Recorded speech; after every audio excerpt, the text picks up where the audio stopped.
నమస్తే, welcome to my channel lights on versus. దేవుని హృదయానుసారుడిగా పిలువబడిన దావీదు గురించి ఈ వీడియోలో తెలుసుకుందాం. దావీదు బెత్లెహేము పట్టణంలో నివసించేవాడు. అతని తాత రూతు బోయాజులకు పుట్టిన ఓబేదు. దావీదు తండ్రి యెషయి. దావీదు తన తండ్రి గొర్రెలను కాస్తూ ఉండేవాడు. యెహోవా సౌలును రాజుగా ఎంపిక చేసుకున్న తరువాత 10 సంవత్సరాలకు దావీదు జన్మించాడు. కొంతకాలమైన తరువాత యెహోవా సమూయేలుతో, నీవు కొంత ప్రత్యేకమైన తైలాన్ని తీసుకుని బెత్లెహేములోని యెషయి ఇంటికి వెళ్ళు, అతని కుమారులలో ఒకరిని నేను రాజుగా ఎన్నుకున్నాను అని చెప్పాడు. సమూయేలు యెషయి పెద్ద కుమారుడైన ఎలియాబును చూసిన వెంటనే తనలో తాను, యెహోవా ఎన్నుకున్న వ్యక్తి ఇతనే అయి ఉంటాడు అని అనుకున్నాడు. కాని యెహోవా ఆయనతో, అతను ఎంత ఎత్తుగా ఉన్నాడో, ఎంత అందంగా ఉన్నాడో చూడవద్దు, అతనిని నేను రాజుగా ఎన్నుకోలేదు అని చెప్తాడు. అప్పుడు యెషయి తన కుమారుడైన అబీనాదాబును సమూయేలు వద్దకు పిలిపించాడు. అయితే సమూయేలు, ఇతను కూడా యెహోవా ఎన్నుకున్న వ్యక్తి కాదు అని చెప్పాడు. ఆ తరువాత యెషయి తన కుమారుడైన షమ్మాను తీసుకుని వచ్చాడు. అతన్ని కూడా యెహోవా ఎన్నుకోలేదు అని సమూయేలు చెప్పాడు. యెషయి తన కుమారులలో 7 సమూయేలు వద్దకు తీసుకుని వచ్చినా వాళ్లల్లో ఎవరిని యెహోవా ఎన్నుకోలేదు. అప్పుడు సమూయేలు, నీ కుమారులంతా వీళ్లేనా అని అడిగాడు. వీళ్ళందరికంటే చిన్నవాడు ఉన్నాడు, కాని అతను గొర్రెలను కాస్తున్నాడు అని యెషయి చెప్పాడు. దావీదును పిలిపించినప్పుడు సమూయేలుకు అతను ఎంతో అందమైన యువకుడిగా కనిపించాడు. అప్పుడు యెహోవా, నేను ఎన్నుకున్న వ్యక్తి ఇతనే, ఇతనిపై తైలం పోయి అని చెప్పాడు. సమూయేలు అలాగే చేశాడు. అయితే దావీదు ఇశ్రాయేలులందరిపై రాజయ్యే సమయం ఇంకా రానేలేదు. ఆ సమయంలో ఫిలిష్తీయులు ఇశ్రాయేలీలతో యుద్ధం చేయడానికి వచ్చారు. దావీదు 3 పెద్ద అన్నలు సౌలు సైన్యంలో చేరారు. కాబట్టి ఒకరోజు యెషయి దావీదుతో, నీ అన్నల కోసం కొంత ధాన్యాన్ని, రొట్టెలను తీసుకుని వెళ్ళు, వాళ్ళ యోగక్షేమాలు విచారించుకుని రా అని దావీదును పంపించాడు. దావీదు సైన్య శిబిరం దగ్గరకు రాగానే తన అన్నలను వెతకడానికి యుద్ధ పంక్తి వద్దకు పరిగెత్తుకుని వెళ్ళాడు. అదే సమయంలో ఫిలిష్తీయుల భారీకాయుడు గొల్యాతు ఇశ్రాయేలీలను హేళన చేయడానికి ముందుకొచ్చాడు. అతను 40 రోజుల నుండి ప్రతిరోజు ఉదయం సాయంకాలం అలానే చేస్తూ ఉన్నాడు. మీలో ఎవరైనా నాతో యుద్ధం చేయడానికి ఎన్నుకోండి, అతన్ని జయించి నన్ను చంపితే మేము మీకు దాసులమవుతాము, కానీ నేను జయించి అతన్ని చంపితే మీరు నాకు దాసులవ్వాలి. ధైర్యం ఉంటే నాతో యుద్ధం చేయడానికి ఎవరినైనా ఎన్నుకోమని నేను సవాలు చేస్తున్నాను అని అతను అవహేళన చేస్తుండేవాడు. దావీదు సైన్యంలోని కొంతమందిని, ఈ ఫిలిష్తీయుని చంపి ఇశ్రాయేలీలను ఈ అవమానం నుండి కాపాడే వ్యక్తికి లభించే బహుమతి ఏమిటి అని అడిగాడు. సౌలు ఆ వ్యక్తికి ఎంతో సంపదను ఇస్తాడు, అంతేకాక తన స్వంత కుమార్తెను కూడా అతనికి భార్యగా ఇస్తాడు అని ఒక సైనికుడు సమాధానమిచ్చాడు. అయితే గొల్యాతు చాలా భారీ కాయుడు, కాబట్టి ఇశ్రాయేలీలంతా అతనికి భయపడ్డారు. అతడు 9 అడుగులు, దాదాపు 3 మీటర్ల కంటే ఎత్తుగా ఉండేవాడు. అతని డాలు పట్టుకునే మరో సైనికుడు నిలబడి ఉండేవాడు. దావీదు గొల్యాతుతో పోరాడాలనుకున్నాడు, కానీ కొంతమంది సైనికులు వెళ్లి సౌలుకు చెప్పారు. కానీ సౌలు దావీదుతో, నీవు ఈ ఫిలిష్తీయునితో పోరాడలేవు, నీవు కేవలం బాలుడవు, అతను తన జీతమంతా సైనికునిగానే ఉన్నవాడు అని అన్నాడు. దావీదు, నేను నా తండ్రి గొర్రెలను ఎత్తుకుపోయిన ఒక ఎలుగుబంటిని, సింహాన్ని చంపాను, ఈ ఫిలిష్తీయుడు కూడా వాటిలాంటి వాడే అని చెప్తాడు. యెహోవా నాకు సహాయం చేస్తాడు అని సమాధానమిచ్చాడు. అప్పుడు సౌలు, వెళ్ళు, యెహోవా నీకు తోడయుండునుగాక అని అన్నాడు. దావీదు ఏటిలోయలోకి వెళ్లి 5 నున్నటి రాళ్లను తీసుకుని సంచిలో వేసుకున్నాడు. ఆ తరువాత తన ఒడిసెల పట్టుకుని ఆ భారీ కాయుణ్ణి ఎదుర్కోవడానికి వెళ్ళాడు. గొల్యాతు అతడిని చూసి నమ్మలేకపోయాడు. దావీదును చంపడం చాలా సులభమని అతను గ్రహించాడు. నా దగ్గరకు రా, నీ శరీరాన్ని పక్షులకు జంతువులకు అర్పిస్తాను అని గొల్యాతు అన్నాడు. దానికి దావీదు, నీవు నా మీదకు ఒక కత్తితోనూ ఈటతోనూ బల్లెముతోనూ వస్తున్నావు, నేనైతే యెహోవా నామమును బట్టి నీ మీదకి వస్తున్నాను. ఈ రోజున యెహోవా నిన్ను నా చేతికి అప్పగిస్తాడు, నేను నిన్ను చంపివేస్తాను అని చెప్పాడు. వెంటనే దావీదు గొల్యాతు వైపు పరిగెత్తాడు. ఆయన తన సంచిలో నుంచి ఒక రాయిని తీసుకుని ఒడిసెలలో పెట్టి తన బలం కొద్దీ విసిరాడు. ఆ రాయి వెళ్లి నేరుగా గొల్యాతు తలకు తగిలింది. అతను క్రిందపడి చనిపోయాడు. వాళ్ళు శూరుడు పడిపోవడం చూసినప్పుడు ఫిలిష్తీయులు వెనక్కి తిరిగి పారిపోవడం ప్రారంభించారు. ఇశ్రాయేలీలు వాళ్లను తరిమి యుద్ధాన్ని జయించి దావీదు గొల్యాతును చంపిన తరువాత ఇశ్రాయేలీల సేనాధిపతి అబ్నేరు ఆయనను సౌలు దగ్గరకు తీసుకుని వచ్చాడు. సౌలు దావీదును చూసి ఎంతో సంతోషించాడు.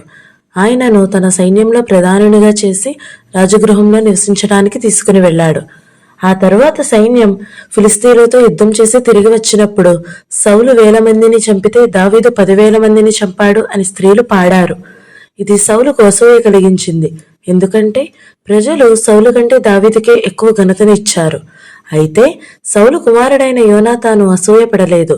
ఆయన దావీదును ఎంతో ప్రేమించాడు. దావీదు కూడా యోనాతానును ఎంతగానో ప్రేమించాడు. కాబట్టి వాడిద్దరూ తాము ఎప్పుడూ స్నేహితులుగానే ఉంటామని ఒకరికొకరు వాగ్దానం చేసుకున్నారు. దావీదు వీణ వంటి వాయిద్యం చాలా బాగా వాయించేవాడు. సౌలు ఆయన వాయించే సంగీతాన్ని ఇష్టపడేవాడు. అయితే ఒకరోజు సౌలు తనకున్న అసూయ వల్ల ఒక ఘోరమైన పని చేశాడు. దావీదు వీణ వంటి వాయిద్యం వాయిస్తున్నప్పుడు సౌలు, నేను దావీదును గోడకు బిగించేస్తాను అంటూ తన ఈటను విసిరాడు. కాని దావీదు ముందుకు వంగి ఈట తగలకుండా తప్పించుకున్నాడు. తరువాత మరోసారి కూడా సౌలు తన ఈటను దావీదుపై విసరటంలో గురి తప్పాడు. కాబట్టి తాను ఇక నుండి చాలా జాగ్రత్తగా ఉండాలని దావీదుకు అర్థమైంది. సౌలు చేసిన వాగ్దానం మీకు గుర్తుందా? గొల్యాతును చంపిన వ్యక్తికి తన కుమార్తెను ఇచ్చి పెళ్లి చేస్తానని ఆయన చెప్పాడు. ఆఖరికి సౌలు తన కుమార్తె మీకాలును దావీదు పెళ్లి చేసుకోవచ్చు గాని దానికి ముందు దావీదు శత్రువులైన 100 మందిని ఫిలిస్తీయులను చంపాలని అన్నాడు. ఒకసారి ఆలోచించండి. ఫిలిస్తీయులు దావీదునే చంపాలని సౌలు నిజమైన ఆశ. కానీ ఫిలిస్తీయులు దావీదును చంపలేదు. కాబట్టి సౌలు తన కుమార్తెను దావీదుకు భార్యగా ఇచ్చాడు. ఒకరోజు సౌలు యోనాతానుతోనూ తన సేవకులందరితోనూ తాను దావీదును చంపాలనుకుంటున్నాను అని చెప్పాడు. అయితే యోనాతాను తన తండ్రితో దావీదుకు హాని చేయవద్దు, ఆయన నీ పట్ల ఎన్నడూ ఏ తప్పు చేయలేదు, బదులుగా ఆయన చేసిన ప్రతీదీ నీకెంతో మేలు కలిగించింది, ఆయన తన ప్రాణానికి తెగించి గొల్యాతును చంపాడు, దాన్ని చూసినప్పుడు నీవు సంతోషించావు కదా అని చెప్పాడు. సౌలు తన కుమారుని మాట విని దావీదుకు హాని చేయనని ప్రమాణం చేశాడు. దావీదు తిరిగి వచ్చి తాను ఇంతకు ముందు చేసినట్లే సౌలు గృహంలో సేవ చేయడం ప్రారంభించాడు. అయితే ఒకరోజు దావీదు సంగీతం వాయిస్తున్నప్పుడు సౌలు మళ్లీ తన ఈటను ఆయన వైపుకు ఇసిరాడు.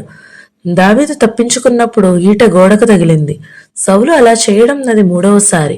తాను అక్కడి నుండి పారిపోవాలని దావీదుకు అర్థమైంది. ఆ రాత్రికి దావీదు తన సొంత ఇంటికి వెళ్ళాడు. కాని సౌలు ఆయనను చంపడానికి కొందరు మనుషులను పంపించాడు. తన తండ్రి ఏమి చేయాలనుకుంటున్నాడో మీకాలుకు తెలిసింది. అప్పుడు ఆమె తన భర్తతో, ఈ రాత్రికి నీవు తప్పించుకోకపోతే రేపటికి నీవు మరణిస్తావు అని చెప్పింది. ఆ రాత్రి మీకాలు దావీదు కిటికీ గుండా తప్పించుకుని వెళ్ళడానికి సహాయపడింది. అలా దావీదు సౌలుకు కనబడకుండా 7 సంవత్సరములు ఒక చోట తరువాత మరొక చోట దాక్కోవలసి వచ్చింది. దావీదు సౌలు దగ్గర నుండి పారిపోయిన తరువాత ఒక గుహలో దాక్కున్నాడు. ఆయన సహోదరులు, ఇతర కుటుంబ సభ్యులంతా ఆయన దగ్గరకు వెళ్లారు. మొత్తం 400 మంది పురుషులు ఆయన దగ్గరకు వచ్చారు. దావీదు వారికి నాయకుడయ్యాడు. దావీదు మోయాబురాజు దగ్గరకు వెళ్లి, నాకేమి జరుగుతుందో తెలిసేంత వరకు దయచేసి నా తల్లిని నా తండ్రిని మీ దగ్గర ఉండనివ్వండి అని కోరాడు. తరువాత దావీదు ఆయన మనుష్యులు కొండలలో దక్కోవడానికి వెళ్లిపోయారు. అలా జరిగిన తరువాతనే దావీదు అబీగయలును కలిశాడు. ఆమె భర్త నాబాలు చాలా ఆస్తిపరుడైన భూస్వామి. ఆయనకు 3000 గొర్రెలు, 1000 మేకలు ఉన్నాయి. నాబాలు చాలా మొరటవాడు. కాని ఆయన భార్య అబీగయలు చాలా అందమైనది. అంతేకాక ఆయన ఆమెకు సరైనది ఎలా చెయ్యాలో తెలుసు. ఒకసారి ఆమె తన కుటుంబాన్ని రక్షించుకుంది. అదెలాగో ఇప్పుడు తెలుసుకుందాం. దావీదు ఆయన మనుషులు నాబాలు పట్ల ఎంతో దయగా ప్రవర్తించారు. వాళ్ళు ఆయన గొర్రెలను రక్షించేందుకు సహాయపడ్డారు. కాబట్టి ఒకరోజు దావీదు నాబాలును సహాయం అడగడానికి తన మనుష్యులలో కొంతమందిని అతని దగ్గరకు పంపించాడు. నాబాలు ఆయన మనుష్యులు గొర్రెల బొచ్చు కత్తిరిస్తున్నప్పుడు వాళ్ల దగ్గరకు దావీదు మనుష్యులు వెళ్లారు. ఆ రోజు విందు జరుగుతుండడం వల్ల నాబాలు దగ్గర తినడానికి చాలా మంచి పదార్థాలు ఉన్నాయి.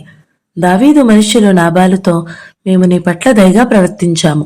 మేము నీ గొర్రెలను దొంగలించలేదు, కానీ వాటిని సంరక్షించడానికి సహాయం చేశాము. కాబట్టి దయచేసి ఇప్పుడు మాకు కొంత ఆహారం ఇవ్వు అని అడిగారు. అప్పుడు నాబాలు వాళ్లతో, మీలాంటి మనుషులకు నేను ఆహారం ఇవ్వను అని చెప్పాడు. అప్పుడు అతడు చాలా నీచంగా మాట్లాడి దావీదు గురించి చెడు విషయాలు అన్నాడు. ఆ మనుషులు తిరిగి వెళ్లి జరిగిన దానిని గురించి దావీదుకు చెప్పినప్పుడు ఆయనకు చాలా కోపం వచ్చింది. ఆయన తన మనుష్యులకు కత్తులు ధరించండి అని ఆజ్ఞాపించాడు. నాబాలును అతని మనుషులను చంపడానికి వాళ్ళు బయలుదేరారు. నాబాలు పలికిన కఠినమైన మాటలు విన్న నాబాలు మనుషులలో ఒకడు జరిగిన దానిని అబీగయీలుకు చెప్పాడు. వెంటనే అబీగయీలు కొంత ఆహారాన్ని సిద్ధం చేసింది. ఆమె దాన్ని కొన్ని గాడిదలపై వేసుకుని బయలుదేరింది. ఆమె దావీదును కలిసినప్పుడు తన గాడిదపై నుండి దిగి ఆయనకు నమస్కరించి, అయ్యా, దయచేసి నా భర్త నాబాలు మాటలను పట్టించుకోకండి. అతడు బుద్ధిహీనమైన పనులనే చేస్తాడు. ఇదిగో మీకు కానుక తెచ్చాను. దయచేసి దీన్ని తీసుకుని జరిగిన దానికి మమ్మల్ని క్షమించండి అంది. అందుకు దావీదు, నీవు బుద్ధిగల దానవు. నాబాలు నీచంగా ప్రవర్తించినందుకు అతనికి బుద్ధి చెప్పి అతనిని చంపకుండా నన్ను ఆపావు. నీవు సమాధానముతో ఇంటికి వెళ్ళు అని జవాబిచ్చాడు. తరువాత నాబాలు చనిపోయినప్పుడు అబీగయీలు దావీదు భార్యలలో ఒకరయ్యింది. ఆ తరువాత సౌలు మళ్లీ దావీదును బంధించడానికి ప్రయత్నించాడు. ఆయన తన సైనికులలో మంచివాళ్లను 3,000 మందిని తీసుకుని దావీదును వెతకడానికి వెళ్లాడు. దావీదుకు ఆ విషయం తెలిసినప్పుడు సౌలు ఆయన మనుష్యులు ఆ రాత్రి ఎక్కడ దిగారో చూడడానికి తన మనుష్యులను పంపించాడు. ఆ తర్వాత దావీదు తన మనుష్యులలో 2 పిలిచి, మీలో ఎవరు నాతో సౌలు శిబిరాన్ని దగ్గరికి వస్తారు అని అడిగాడు. అబిష్తై నేను వస్తాను అని అన్నాడు. అబిష్తై దావీదు సహోదరి అయిన సెరూయా కుమారుడు. సౌలు ఆయన మనుషులను నిద్రిస్తున్నప్పుడు దావీదు, అబిష్తై నిశ్శబ్దంగా దండులోనికి ప్రవేశించారు. వాళ్లు సౌలు ఈటను, అతని తలగడ ప్రక్కనే ఉన్న నీటిబుడ్డిని తీసుకున్నారు. వాళ్లను ఎవరూ చూడలేదు. వాళ్ళు శబ్దం వినలేదు, ఎందుకంటే అందరూ గాఢ నిద్రలో ఉన్నారు. ఇప్పుడు దావీదు, అబిష్తై వాళ్ళు తప్పించుకుని సురక్షితంగా ఒక కొండ మీద ఉన్నారు. దావీదు అక్కడ నుండి ఇశ్రాయేలీల సేనాధిపతిని ఉద్దేశిస్తూ, అబ్నేరు, రాజైన నీ యజమానిని నీవెందుకు కాపాడడం లేదు? ఇవిగో ఆయన ఈట, నీటిబుడ్డి ఎక్కడ ఉన్నాయో చూడు అని అరిచారు. సౌలుకు మెలకువ వచ్చి ఆయన దావీదు స్వరాన్ని గుర్తుపట్టి, దావీదు నువ్వేనా అని అడిగాడు. అందుకు దావీదు సౌలుతో, అవును ప్రభువా అని సమాధానమిచ్చాడు. నన్ను బంధించడానికి నీవెందుకు ప్రయత్నిస్తున్నావు? నేనేమి చెడ్డ పని చేశాను? రాజా, ఇదిగో నీ ఈట ఎక్కడుంది? నీ మనుషులలో ఒకరు వచ్చి దీనిని తీసుకొనవచ్చు అని అన్నాడు. అప్పుడు సౌలు, నేను తప్పు చేశాను, నేను బుద్ధిహీనంగా ప్రవర్తించాను అని ఒప్పుకున్నాడు. అంతటితో దావీదు తన దారిని వెళ్ళగా సౌలు తిరిగి ఇంటికి వెళ్ళాడు. కాని దావీదు తనలో తాను ఏదో ఒక రోజు సౌలు నన్ను చంపుతాడు, నేను ఫిలిస్తీన్ల దేశంలోనికి తప్పించుకుని వెళ్ళాలి అని అనుకున్నాడు. ఆయన అనుకున్నట్లే చేశాడు. దావీదు ఫిలిస్తీన్లను మోసం చేసి ఇప్పుడు తాను వెళ్లే వైపు ఉన్నట్టు వాళ్లను నమ్మించగలిగాడు. కొంతకాలం తరువాత ఫిలిస్తీయులు ఇశ్రాయేలీలతో యుద్ధం చేయడానికి వెళ్లారు. యుద్ధంలో సౌలు, యోనాతానులు 2 చంపబడ్డారు. అది దావీదుకు ఎంతో దుఃఖాన్ని కలిగిస్తుంది. అప్పుడు ఆయన, నా సహోదరుడా యోనాతాన, నాకు ఎంత మనోహరమైన వాడవై ఉంటివి, నేను నీ నిమిత్తము బహుశోకము నొందితిని అనే చక్కని పాట కూర్చి పాడాడు. ఆ తర్వాత దావీదు ఇశ్రాయేలీలలో హెబ్రోను పట్టణానికి తిరిగి వెళ్ళాడు. అప్పుడు సౌలు కుమారుడైన ఇష్బోషెతును రాజుగా చేయాలనుకున్నాడు. వాళ్లకు దావీదు రాజుగా ఉండాలనే కోరిక వాళ్లకు మధ్య యుద్ధం జరిగింది. చివరకు దావీదు మనుష్యులు జయించారు. దావీదు రాజుగా చేయబడినప్పుడు ఆయన వయస్సు 30 సంవత్సరాలు. 7.5 సంవత్సరాలు ఆయన హెబ్రోనులో పరిపాలించాడు. అక్కడ ఆయనకు పుట్టిన కుమారులలో కొంతమంది పేర్లు అమ్నోను, అబ్షాలోము, అదోనియా. దావీదు ఆయన మనుష్యులు యెరూషలేము అని పిలువబడే అందమైన పట్టణాన్ని ఆక్రమించుకోవలసిన సమయం వచ్చింది. దావీదు సహోదరి అయిన సెరూయా మరో కుమారుడు యోవాబు యుద్ధంలో నాయకత్వం వహించారు. దావీదు యోవాబుతో తన సేనకు ప్రధానునిగా చేసి ఆయనను సత్కరించాడు. ఆ తర్వాత దావీదు యెరూషలేము పట్టణంలో పరిపాలించడం ప్రారంభించాడు. యెహోవా దావీదు యెరూషలేమును పరిపాలించడం ప్రారంభించిన తరువాత ఆయన సైన్యం శత్రువులపై అనేకసార్లు విజయం సాధించేలా చేశాడు. యెహోవా కానాను దేశాన్ని ఇశ్రాయేలీయులకు ఇస్తానని వాగ్దానం చేశాడు. యెహోవా సహాయంతో వాళ్లకు వాగ్దానం చేయబడిన దేశమంతా వాళ్ల సొంతమైంది. దావీదు మంచి పరిపాలకుడు. ఆయన యెహోవాను ప్రేమించాడు. కాబట్టి ఆయన యెరూషలేమును ఆక్రమించిన తరువాత చేసిన మొదటి పనులలో ఒకటి యెహోవా నిబంధన మందసమును అక్కడకు తేవడం. ఆయన దానిని ఉంచడానికి ఒక ఆలయాన్ని కట్టించాలని అనుకున్నాడు. ఇంకొంతకాలం గడిచిన తరువాత దావీదు ఒక చెడ్డ పని కూడా చేశాడు. మరొకరికి చెందిన దానిని తీసుకోవడం తప్పు అని దావీదుకు తెలుసు. కానీ ఒకరోజు సాయంకాలం ఆయన తన భవనం పైకప్పు మీద ఉన్నప్పుడు కింద ఒక అందమైన స్త్రీని చూశాడు. ఆమె పేరు బత్షెబ. ఆమె భర్త దావీదు సైనికులలో ఒకడు. అతని పేరు ఊరియా. దావీదు బత్షెబను ఎంతగా ఇష్టపడాడంటే ఆమెను తన భవనానికి తెప్పించాడు. ఆమె భర్త యుద్ధానికి వెళ్లాడని దావీదుకు తెలుసు. అప్పుడు దావీదు ఆమెతో శయనించాడు. తరువాత ఆమె గర్భవతి అయింది. దావీదు ఎంతో చింతపడి ఊరియా చనిపోయేటట్లు అతనిని యుద్ధంలో ముందుంచమని తన సేనాధిపతి అయిన యోవాబుకు కబురు పంపించాడు. ఊరియా చనిపోయినప్పుడు దావీదు బత్షెబను పెళ్లి చేసుకున్నాడు. యెహోవాకు దావీదుపై చాలా కోపం వచ్చింది.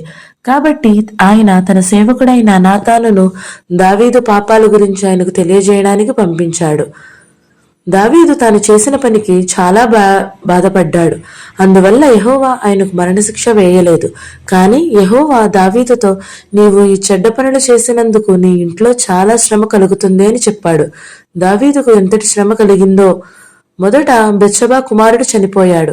తరువాత దావీదు మొదటి కుమారుడైన అమ్నోను తన చెల్లెలైన తామురును ఒంటరిగా పిలిపించుకొని ఆమెతో బలవంతంగా శయనించాడు.